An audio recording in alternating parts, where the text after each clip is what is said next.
요즘 정치판에요, 입들이 난무하고 있는데, 이 입들 중에는 상식적인 입이 있고 아주 허망한, 한마디로 가볍게 날뛰는 입들이 있습니다.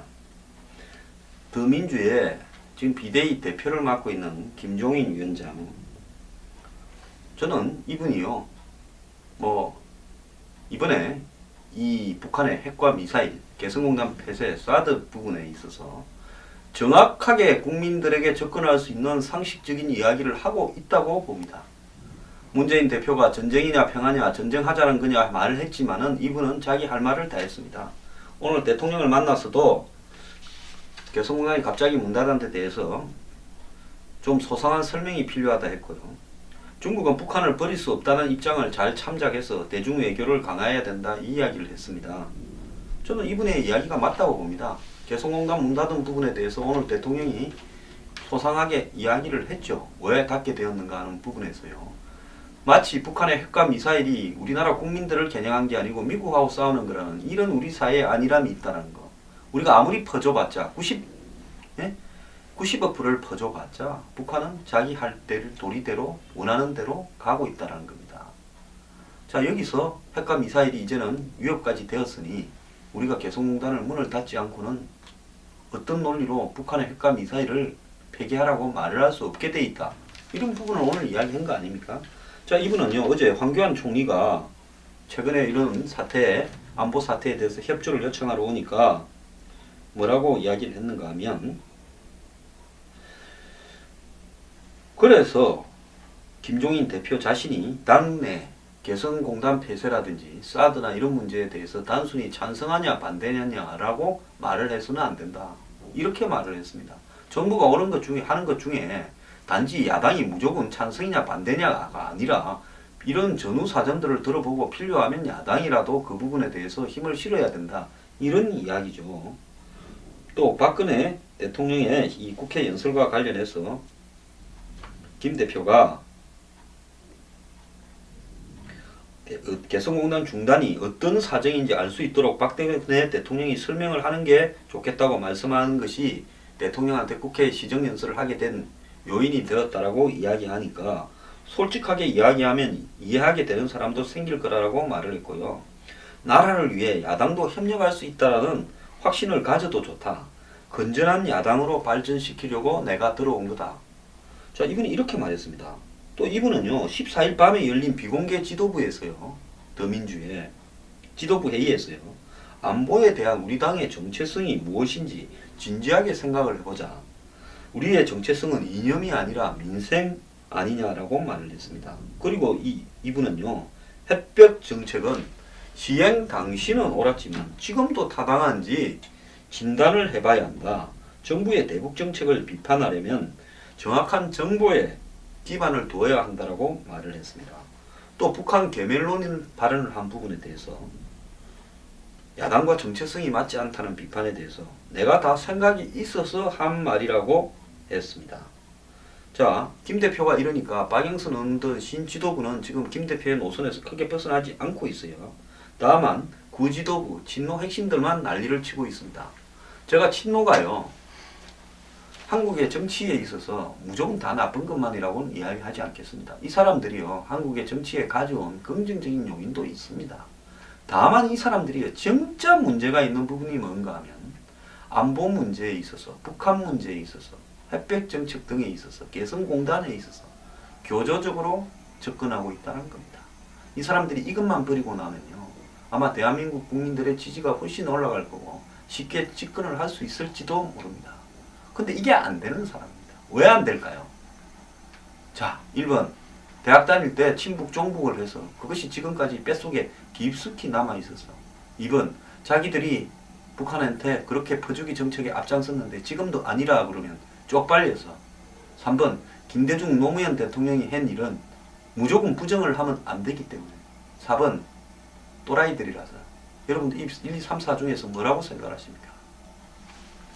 저는요, 이 사람이요, 한마디로 더민주가 국보이글에 전문위원을 했던 김종인을 왜 불러다가 당대표로 세웠습니까?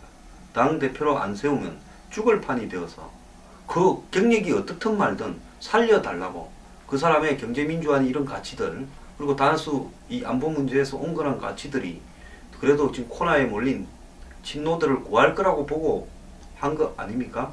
근데 어쨌거나 이 사람 들어오자마자 쭉쭉쭉쭉 쓰러져 가지고 내일 모레 무너질 것 같고 안철수 당이 뭐 거의 더민주를 뭉개버릴 것 같았는데 이 사람 오고 난 뒤부터 탈당 행렬이 멈추고 집구석이 슬슬슬 살아나고 지지율도 올라가더니만 안철수 당은 쭉 빠지고 지금 이제 뭐 선거 하나마나 더민주가 이 싸움에서는 이겼다라고 정리되고 있는 거 아닙니까?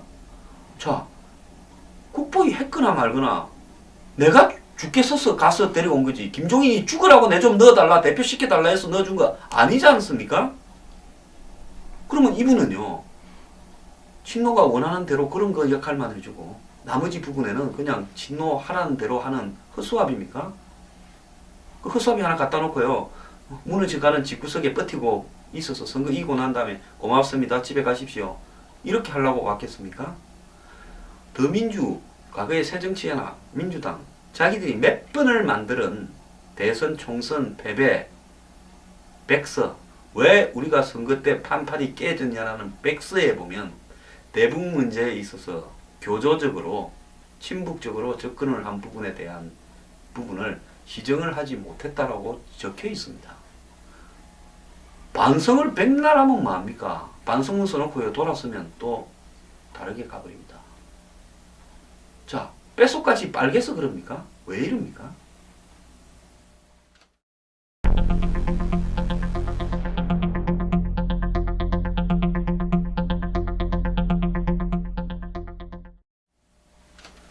그래서 김종인 위원장은 민생을 나는 살리러 왔다. 한마디로 민생이라는 것은 국민들은 사드 배치를 원하고 개성공단 폐쇄도 잘했다라는 지금 여론이 높습니다. 그러면 예를 들어서 정부에 무조건 반대만 함으로써 집권을 할 수 있는 겁니까? 아닙니다. 정부가 하는 일 중에 잘한 걸 잘했다 하고도요, 경제 문제나 사회복지 문제나 우리 사회 개혁에 대해서 차별성을 보여주면 이 사람들은 정말로 안정적으로 집권을 해도 믿고 나라를 맡기겠다 되면 절로 권력을 얻을 수 있습니다. 국민들이 아무것도 모를 때요, 노무현 대통령이 새로운 물결인 줄 알고 정말 사회를 개혁할 줄 알고 뽑아놨더니만 그 정권이요, 가장 대한민국의 재벌을 존중했던, 재벌 말을 따랐던 정권이 되어버렸습니다. 바닥을 위로 올리고 위를 밑으로 끌어내리겠다는 게 아니라 저들이 전부 위에 붙어가지고 빌부터 먹고 살았습니다. 제 말을 부인합니까? 좌파 내부에서, 운동권 내부에서 당시에 노무현 정권을 평가한 내용을 한번 보십시오. 그래 놓고요, 고작 북한 문제에만 원칙을 따지고 앉았습니까? 자, 김대중 노무현이 왜 실수할 수 없습니까? 저는 김대중 대통령이 살아있을 때 당의 특보로 당무위원으로서 저분이 올마이티 전지전능하냐, 저분도 틀릴 수 있는 게 많다. 근데 우리 당엔 저분이 한마디 하면 그 뒤만 쫓아다니냐고 말도 했습니다.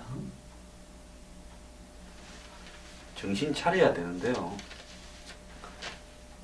제가 볼 때 더민주는 김종인씨 끌어안고 이리저리 얼르면서 막 가끔씩은 막 이 뭡니까, 호떡도 사주고 햄버거도 사주고 이러면서 이분 오래부터 있으라고 해야 아마 대선에서 한번 갈까 말까 할 것 같아요. 자, 오늘 문재인 대표가 국회 모처럼 왔다가 이제 야시 양산으로 내려가면서 김종인 위원장과 30분간 회담을 했다는데요. 뭐 잘하고 있는데 내가 뭐 할 말 있냐 하고 그냥 갔답니다. 다른 소리 놓을 수 있는 거 아니냐고 하면서요. 지금 김종인과 문재인이 현재 정도의 다른 소리를 놓으면 문재인은 호남, 운동권, 제야, 강경좌파 입장을 대변하고 김종인 씨는 무당파, 중도, 온건 보수 입장을 대변하면서 서로 양쪽 표를 끌어오는 전략적인, 한마디로 이념 대립일 수도 있습니다. 문제는 그런 것조차도 안 되고 있는 안철수 의원 당이 문제지요. 그는 이념 가치를 갖고 싸우는 게 아니라 밥그릇, 이제 쪼그라들 대로 쪼그라들어가 전국 정당이라 그러더만은 광주 호남의 밥그릇 몇 개만 당선 가능성이 있습니다. 이 밥그릇을 놓고 네가 차지할 거냐 내가 차지할 거냐고 지금 싸움질을 하고 있습니다. 자, 문재인 대표 대통령 하고 싶으면요, 적당히, 근데 전략적이라도 적당히 해야 됩니다. 이분요, 솔직히 이분이 운동권을 오래 하고 해서 이론적으로 완성되었거나 문제가 있다. 나는 그런 분이라고 생각을 안 합니다. 한때 운동권 하다가 잡혀간 적도 있다지만은 이분은요, 뭐 운동권하고 별로 거리가 없던 분입니다. 무엇 때문에 야권이 망했고 운동권이 망했는가요? 이분은 잘 생각해 보길 바랍니다. 원유철 원내대표가 핵개발론을 어제 원내대표 연설에서 해서 김무성 대표는 개인 생각이지 당 입장이 아니다 했는데, 저는 전략적이든 또 우리의 자존심이든 그런 말을 하는 사람이 있다라는 부분에 대해서 높이 평가를 합니다. 근데 이분이 국회 국방위원장까지도 하신 분인데 평택시장 새누리당입니다. 사드 배치 안 된다고 글을 올리는데요. 이분도 애매하게 이야기를 했습니다. 기자들이 질문해요. 그래서 한간에 사드는 배치해야 되는데 사드 배치에는 자기 지역의 사드 배치에는 반대하는 사람 중에 한 명으로 거론되고 있는데요. 이분 잘해놓고요. 점수 다 읽을 행동하지 마십시오. 평택에 유치하겠다라고 하는 게 정답입니다. 제가 볼 때요. 중국이 하지 말라는 데에다가 사드를 배치해야 사드의 효과가 제일 큰 겁니다. 지금 북한 놈들이요. 중국에다가 한국 쪼아가지고 중국이 반대해서 위협적이지 않은데 사드를 배치하도록 하라고 공작을 안 하겠습니까? 자, 수도권을 지키고 미군 부대도 평택의 미군 기지에 다 모이지 않습니까? 서울을 포함한 의정부부터 인천부터 부천, 안양 여기 다 지키려면요 200km 레이더 거리 어딥니까? 평택이 딱 맞습니다. 그리고 무엇보다도 미군이 배치하는 이유가 자신의 아지트를 지키려고 하는 거 아니겠습니까? 그렇다면 북한이 미사일을 쏘았을 때 평택에다가 사드를 배치해 놓으면 귀양의 수도권도 지켜지고 북한이 또 평택을 향해서 쏘는 미사일들은 다 커버가 될 거 아닙니까? 근데 뭘 딴 데를 가요?